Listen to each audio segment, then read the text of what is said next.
ಲೋಕಸಭಾ ಚುನಾವಣೆ ಇದ್ರೂ ಕೂಡ ಜನಪ್ರಿಯ ಘೋಷಣೆಗಳಲ್ಲಿ ಯಾವುದು ಕೂಡ ಕಾಣಿಸ್ತಾ ಇಲ್ಲ. 3 ತಿಂಗಳ ಲೇಖಾನುದಾನವನ್ನ ನಿರ್ಮಲಾ ಸೀತಾರಾಮನ್ ಅವರು ಕೇಳಿದ್ದಾರೆ. ಅದು ಕೊಡಲೇಬೇಕಾಗುತ್ತೆ. ಕಾರಣ ಮುಂದೆ ಯಾರು ಬರ್ತಾರೆ, ಕಾಂಗ್ರೆಸ್ ಬರುತ್ತೋ ಬಿಜೆಪಿನೇ ಬರುತ್ತೋ ಯಾರಿಗೂ ಗೊತ್ತು. ಬಡವರು, ಮಹಿಳೆಯರು, ಯುವಕರು, ರೈತರ ಮಂತ್ರವನ್ನ ಜಪಿಸಿತ್ತು. ಅದು ಗ್ಯಾನ್ ಅಂತ ಹೇಳಿ. ಗ್ಯಾನ್ ಅಂತಂದ್ರೆ ಜಿ ಅಂದ್ರೆ ಗರೀಬ್, ವಾಯ್ ಅಂದ್ರೆ ಯೂತ್, ಎ ಅಂತಂದ್ರೆ ಅನ್ನದಾತ, ಎನ್ ಅಂದ್ರೆ ನಾರಿ ಅಂತ ಹೇಳಿ ಅದನ್ನ ಒತ್ತು ಕೊಟ್ಟು ಆ ಮಂತ್ರವನ್ನ ಜಪಿಸಿ ಆರಂಭವನ್ನ ಮಾಡಿದ್ರು. ಲೋಕಸಭೆ ಚುನಾವಣೆ ಇದ್ರೂ ಕೂಡ ಜನಪ್ರಿಯ ಘೋಷಣೆಗಳನ್ನ ಕಳೆದ ಚುನಾವಣೆಯ ಸಂದರ್ಭದಲ್ಲೂ ಕೂಡ ಅದರ ನಿರೀಕ್ಷೆಯನ್ನ ಇಟ್ಕೊಳ್ಳಲಾಗಿತ್ತು. ಬಟ್ ಆಗ್ಲೂ ಕೂಡ ಹೀಗೆ ಹೇಳಿತ್ತು. ಬೆಳಗ್ಗೆ ರಂಗನಾಥ್ ಸರ್ ಹೇಳ್ತಾ ಇದ್ರು ಆ ವಿಚಾರದಲ್ಲಿ, ಈ ಸರ್ಕಾರ ಆ ನಿಟ್ಟಿನಲ್ಲಿ ಹೆಜ್ಜೆ ಇಡುತ್ತೋ ಇಡಲ್ವೋ ಡೌಟು. ಸಮ್ಟೈಮ್ಸ್ ಇವರು ಸ್ಟ್ರಿಕ್ಟ್ ಆಗಿ ಕೆಲವೊಂದಿಷ್ಟು ನಿರ್ಧಾರಕ್ಕೆ ಹೋಗ್ಬಿಡ್ತಾರೆ ಅಂತ ಘೋಷಣೆಗಳಿಗೆ ಹೋಗ್ಲಿಕ್ಕಿಲ್ಲ ಅಂತ ಹೇಳಿ. ಸೊ ಪ್ರವಾಸೋದ್ಯಮಕ್ಕೆ ಹೆಚ್ಚಿನ ಆಸಕ್ತಿಯನ್ನ ಕೇಂದ್ರ ಸರ್ಕಾರ ವಹಿಸಿದೆ. ಇದಕ್ಕೆ ಕಾರಣ ನನಗೆ ಮೋಸ್ಟ್ಲಿ ನಂಗೆ ಅನಿಸ್ತಾ ಇದೆ, ಲಕ್ಷದ್ವೀಪಕ್ಕೆ ಅವ್ರು ಹೋದ ನಂತರ ಮಾಲ್ಡೀವ್ಸ್ಗೆ ಹೋಗ್ತಾ ಇದ್ದಂತ ಜನ ಹ್ಯೂಜ್ ರೆಸ್ಪಾಂಡ್ ಕೊಟ್ಟು ಲಕ್ಷದ್ವೀಪ್ ಕಡೆಗೆ ತಿರುಗಿದ್ರಲ್ಲ, ಇದು ದೊಡ್ಡ ಬೆನಿಫಿಟ್ ಕೊಡುತ್ತೆ ಅನ್ನುವಂಥ ನಿಟ್ಟಿನಲ್ಲಿ ಯೋಚನೆಯನ್ನ ಮಾಡಿದಂಗೆ ಕಾಣಿಸ್ತಾ ಇದೆ. ಸೊ ಹಾಗಾಗಿ ಬಡ್ಡಿ ರಹಿತ ಸಾಲಗಳನ್ನ ರಾಜ್ಯ ಸರ್ಕಾರಗಳಿಗೆ ಕೊಡೋಕೆ ಈಗ ಸರ್ಕಾರ ಮುಂದಾಗಿರೋದಿದೆಯಲ್ಲ, ಬಹಳ ಅದ್ಭುತ ಅಂತ ಕಾಣಿಸುತ್ತೆ. ಇದು ಒಂದು 15-20 ವರ್ಷಗಳ ಹಿಂದೆನೇ ಇದು ಆರಂಭ ಆಗಿದ್ದಿದ್ರೆ ಇವತ್ತಿಗೆ ನಮ್ಮ ದೇಶ ಪ್ರವಾಸೋದ್ಯಮ ವಿಚಾರದಲ್ಲಿ ದೊಡ್ಡ ಸೆಕ್ಟರ್ ಆಗಿರೋದು, ಆದಾಯವನ್ನ ತರೋದ್ರಲ್ಲಿ ಆ ಭಾಗ. ಬಟ್ ಹಾಗಾಗಿಲ್ಲ. ಬಟ್ ಈಗ ಫೈನಲಿ ಸ್ವಲ್ಪ ತಡವಾಗಿ ಆದ್ರೂ ಕೂಡ, ಕೊಟ್ಟೇ ಇಲ್ಲ ಅಂತಲ್ಲ, ಕೊಟ್ಟಿದ್ದಾರೆ. ಆಯಾ ಪ್ರವಾಸೋದ್ಯಮಗಳಿಗೆ ಏನೇನು ಕೊಡಬೇಕಾಗಿದೆಯೋ ಕಾಂಗ್ರೆಸ್ ಅಧಿಕಾರದಲ್ಲೂ ಕೂಡ ಕೊಟ್ಟಿದ್ದಾರೆ, ಬಿಜೆಪಿ ಬಂದ ಮೇಲೂ ಕೊಟ್ಟಿದ್ದಾರೆ. ಬಟ್ ಕೊಡುವ ಮಟ್ಟಕ್ಕೆ, ಬೇರೆ ಸೆಕ್ಟರ್ಗಳಿಗೆ ಕೊಡುವ ರೀತಿಯಲ್ಲಿ ಈ ಸೆಕ್ಟರ್ಗಳಿಗೆ ಕೊಟ್ಟಿಲ್ಲ ಅನ್ನುವಂಥದ್ರ ನೋವು ಬಹಳ ಕಾಡ್ತಾ ಇದ್ದಿದ್ದು.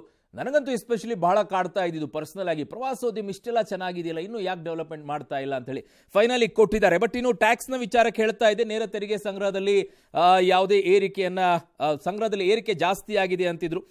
7 ಲಕ್ಷದವರೆಗೆ ಆದಾಯ ತೆರಿಗೆ ಎಲ್ಲ ಅದು ಮಾಮೂಲಿ ನಮಗೆ ಕಾಣಿಸ್ತಾ ಇರೋದು. ಹೆಚ್ಚಿನ ರೀತಿಯಾದಂಥ ಬದಲಾವಣೆಗಳು ಕೂಡ ಏನು ಆದಂಗೆ ಕಾಣಿಸ್ತಾ ಇಲ್ಲ. ಸೊ ಈ ಬಗ್ಗೆ ನಾವು ಚರ್ಚೆಯನ್ನ ಕೂಡ ಮಾಡಬೇಕು. ಯಾವ ರೀತಿಯಾಗಿ ಏನಿದೆ ಅಂತ ಹೇಳಿ. ಮಹಿಳಾ ಉದ್ಯಮಿಗಳಿಗೆ ಸಾಲವನ್ನು ಕೊಡುವಂಥ ಮಟ್ಟಕ್ಕೆ ಹೋಗ್ತಾ ಇದ್ದಾರೆ. ಸ್ಪೆಷಲಿ ಅದನ್ನು ಈ ಬಾರಿ ಹೇಳಿದ್ರು ಅವರು, ನಾರಿಯ ವಿಚಾರದಲ್ಲಿ ಹೆಚ್ಚಿನ ರೀತಿಯಲ್ಲಿ. ಯಾವಾಗ ಮಹಿಳೆ ಮೀಸಲಾತಿ ವಿಚಾರವನ್ನು ಪ್ರಸ್ತಾಪ ಮಾಡಿದ್ರು ಅಂದಿನಿಂದ ದೊಡ್ಡ ಮಟ್ಟದ ಚರ್ಚೆಗೆ ಬರ್ತಾ ಇದ್ದಿದ್ದು ಮಹಿಳೆಯರ ವಿಚಾರದಲ್ಲಿ. ಇನ್ನೊಂದು ಕಡೆಗೆ ಕಾಂಗ್ರೆಸ್ ಒಂದು ಹೆಜ್ಜೆಯನ್ನ ಇಟ್ಟಿತ್ತು, ಮಹಿಳಾ ಸಬಲೀಕರಣ ಅನ್ನುವಂಥ ಒಂದು ಸ್ಟೆಪ್ ಅನ್ನ ಇಟ್ಟಿತ್ತು. ಅದರಿಂದ ಬೇಗ ಎಚ್ಚೆತ್ತುಕೊಂಡಂಥ ಬಿಜೆಪಿ ಮಹಿಳೆಯರ ಬಗ್ಗೆ ಹೆಚ್ಚಿನ ಆದ್ಯತೆಯನ್ನು ಕೊಡೋಕೆ ಮುಂದಾದಂಗೆ ಕಾಣಿಸ್ತಾ ಇದೆ. ಕಾರಣ ಇಲ್ಲಿ ಶಕ್ತಿ ಯೋಜನೆಯನ್ನ ಕೂಡ ಮಹಿಳೆಯರಿಗೆ ಕೊಟ್ಟರು. ಅದಾದ ನಂತರ 2 ಲಕ್ಷ ಹಾಗೆ ಅವರಿಗೆ ಕೊಡುವಂಥ ದುಡ್ಡನ್ನು ಕೂಡ ತಂದಿಟ್ರು. ಇವೆಲ್ಲ ಗ್ಯಾರಂಟಿಗಳಿದೆಯಲ್ಲ, ಅದೊಂದು ಚೂರು ಮಹಿಳೆಯರ ಕಡೆಗೆ ಒಲವನ್ನು ತರೋ ರೀತಿಯಲ್ಲಿದೆ. ಬಟ್ ನೋಡೋಣ, ಈ ಬಗ್ಗೆ ಚರ್ಚೆಯನ್ನು ಕೂಡ ಮಾಡೋಣ. ನನ್ನ ಪೊಲಿಟಿಕಲ್ ಬ್ಯೂರೋ ಹೆಡ್ ಆಗಿರುವಂಥ ರವೀಶ್ ಇದ್ದಾರೆ. ರವೀಶ್, ಬಜೆಟ್ನ ವಿವರಣೆಯನ್ನ ಚಿಕ್ಕದಾಗಿ ಹೇಳೋದಾದ್ರೆ ಅರುಣ್, ಪ್ರಮುಖವಾಗಿರ್ತಕ್ಕಂಥದ್ದು ಎಲ್ಲೋ ಒಂದ್ ಕಡೆ ಚುನಾವಣಾ ಸಂದರ್ಭದಲ್ಲಿ ಬಜೆಟ್ ಅಂದ್ರೆ ಚುನಾವಣಾ ಒಂದು ಬಜೆಟ್ ಆಗಿರುತ್ತೆ. ಮತ್ತೆ ಒಂದು ರೀತಿಯಲ್ಲಿ ಜನಪ್ರಿಯ ಯೋಜನೆಗಳನ್ನ ಘೋಷಣೆ ಮಾಡ್ಬಿಡ್ತಾರೆ. ಯಾಕೆಂದ್ರೆ ಹಿಂದೆ ಬಹಳಷ್ಟು ಸರ್ಕಾರಗಳು ಕೂಡ ಚುನಾವಣಾ ಹೊಸ್ತಿಲಿಗೆ ಹೋದಂತಹ ಸಂದರ್ಭದಲ್ಲಿ ಅದು ಇನ್ನು 3 ತಿಂಗಳಿದೆ ಚುನಾವಣೆ ಅಂದ್ರೂ ಕೂಡ ಜನಪ್ರಿಯವಾಗಿ ಸಾಕಷ್ಟು ಯೋಜನೆಗಳನ್ನ ಘೋಷಣೆ ಮಾಡಿ ಜನರನ್ನ ಆಕರ್ಷಣೆ ಮಾಡುವಂಥದ್ದು ಕೂಡ ಇರುತ್ತೆ. ಆದ್ರೆ ಈ ಸಲ ಒಂದು ಬಜೆಟ್ ಸಂದರ್ಭದಲ್ಲಿ ಕೇವಲ 3 ತಿಂಗಳ ಲೇಖಾನುದಾನವನ್ನ ಕೋರೋದ್ರ ಜೊತೆಗೆ ಯಾವುದೇ ರೀತಿಯ ದೊಡ್ಡ ಮಟ್ಟದ ಜನಪ್ರಿಯ ಘೋಷಣೆಗಳನ್ನು ಕೂಡ ಮಾಡಿಲ್ಲ. ಯಾಕೆಂದ್ರೆ ಕಾಂಗ್ರೆಸ್ನ ಗ್ಯಾರಂಟಿಗಳ ಹಿನ್ನೆಲೆಯಲ್ಲಿ ಎಲ್ಲೋ ಒಂದ್ ಕಡೆ ಬೇರೆ ಬೇರೆ ರೀತಿಯ ಗ್ಯಾರಂಟಿಗಳನ್ನ, ಮೋದಿ ಗ್ಯಾರಂಟಿ ಬಗ್ಗೆ ಒಂದು ಬಜೆಟ್ ನಲ್ಲಿ ಪ್ರಸ್ತಾಪ ಆಗ್ಬಹುದು ಅನ್ನೋ ನಿರೀಕ್ಷೆಗಳು ಕೂಡ ಇತ್ತು. ಎಲ್ಲವೂ ಕೂಡ ಒಂದ್ ರೀತಿಯಲ್ಲಿ ಉಲ್ಟಾ ಆಗಿದೆ.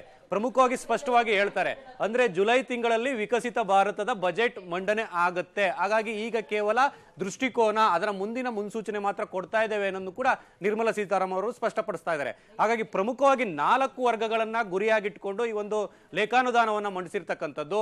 ಅಂದ್ರೆ ಆ ಒಂದು ಬಡವರ ಕಲ್ಯಾಣ, ಗರೀಬ್ ಅಂತ, ಜೊತೆಗೆ ಆ ಒಂದು ಯೂತ್ಸ್ ಅನ್ನ ಒಂದ್ ರೀತಿಯಲ್ಲಿ ಮುಂದಿಟ್ಕೊಂಡು, ಅಂದ್ರೆ ಯುವ ಜನರನ್ನು ಕೂಡ ಮುಂದಿಟ್ಕೊಂಡು, ಜೊತೆಗೆ ನಾರಿ ಶಕ್ತಿ ಮಹಿಳೆಯರನ್ನು ಕೂಡ ಒಂದ್ ರೀತಿಯಲ್ಲಿ ಅವರ ಸಬಲೀಕರಣಕ್ಕೆ ಹೆಚ್ಚಿನ ಒತ್ತನ್ನು ಕೊಟ್ಟು, ಜೊತೆಗೆ ಅನ್ನದಾತ, ಇವರ ಅನ್ನದಾತನ ಹೆಸರಲ್ಲೂ ಕೂಡ ಸಾಕಷ್ಟು ಕೆಲವೊಂದು ಯೋಜನೆಗಳನ್ನು ಕೂಡ ಜಾರಿಗೆ ತರೋದ್ರ ಮೂಲಕ ಈ 4 ವರ್ಗಗಳನ್ನು ಕೂಡ ಮುಂದಿಟ್ಟುಕೊಂಡು ಅದರ ಆಧಾರದ ಮೇಲೆ ಲೇಖಾನುದಾನ ಕೂಡ ಮಂಡಿಸಿದ್ದಾರೆ. ಹೇಳಿಕೊಳ್ಳುವಂತ ಜನಪ್ರಿಯ ಘೋಷಣೆಗಳು ಯಾವುದೇ ಇಲ್ಲದೆ ಇದ್ರೂ ಕೂಡ ನಮ್ಮ ದೂರದೃಷ್ಟಿ ಹೀಗಿದೆ. ನಾವು ಕಳೆದ 10 ವರ್ಷಗಳಿಂದ ತೆರಿಗೆ ಸಂಗ್ರಹದಲ್ಲಿ ಹೆಚ್ಚಳ ಆಗಿದೆ, ಮತ್ತೆ ಭಾರತ ಕೂಡ ಪ್ರಪಂಚದ ಒಂದು ಹಣಕಾಸು ಪರಿಸ್ಥಿತಿಯಲ್ಲೂ ಕೂಡ ಮುಂದೆ ಬಂದಿದೆ. ಈ ಎಲ್ಲ ವಿವರಗಳನ್ನ ಹೇಳೋದ್ರ ಜೊತೆಗೆ ಸದೃಢ ಭಾರತಕ್ಕಾಗಿ ನಮ್ಮ ಸರ್ಕಾರ ಇದೆ ಅನ್ನೋದನ್ನ ಬಿಂಬಿಸಿದ್ದಾರೆ ಹೊರತು ಯಾವುದೇ ರೀತಿಯ ಜನಪ್ರಿಯ ಘೋಷಣೆಗಳು ಕೂಡ ಘೋಷಣೆ ಮಾಡೋದಕ್ಕೆ ಹೋಗಿಲ್ಲ. ಹಾಗಾಗಿ ಮುಂದೆ ಜುಲೈನಲ್ಲಿ ಆಗುವಂತಹ ಬಜೆಟ್ನಲ್ಲಿ ಎಲ್ಲವನ್ನು ಕೂಡ ನಾವು ಘೋಷಣೆ ಮಾಡ್ತೇವೆ ಅನ್ನೋ ಸುಳಿವನ್ನು ಕೂಡ ಕೊಟ್ಟಿರ್ತಕ್ಕಂಥದ್ದು.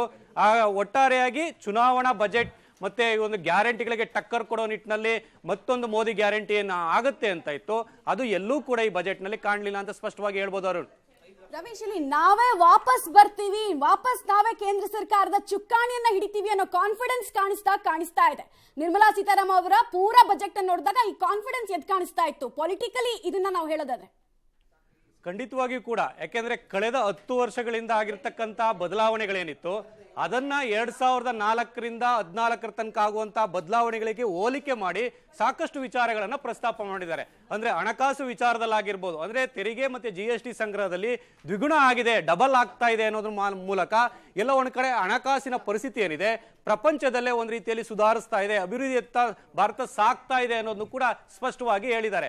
ಹಾಗಾಗಿ ಈ ಒಂದು ಗ್ಯಾರಂಟಿ ಇಲ್ಲದೆ ಇದ್ರೂ ಕೂಡ, ಯಾವುದೇ ರೀತಿಯ ಜನಪ್ರಿಯ ಯೋಜನೆಗಳನ್ನು ಕೊಡದೇ ಇದ್ರೂ ಕೂಡ, ಎಲ್ಲ ಒಂದ್ ಕಡೆ ಈಗ ಮಾಡಿರ್ತಕ್ಕಂಥ 10 ವರ್ಷಗಳಿಂದ ಆಗಿರ್ತಕ್ಕಂಥ ಸುಧಾರಣೆಗಳೇನಿದೆ ಆ ಸುಧಾರಣೆಗಳ ಮೂಲಕವೇ ನಾವು ಅಧಿಕಾರಕ್ಕೆ ಬರ್ತೇವೆ ಅನ್ನೋ ವಿಶ್ವಾಸವೂ ಕೂಡ ಅವ್ರಿಗಿರ್ಬೋದು.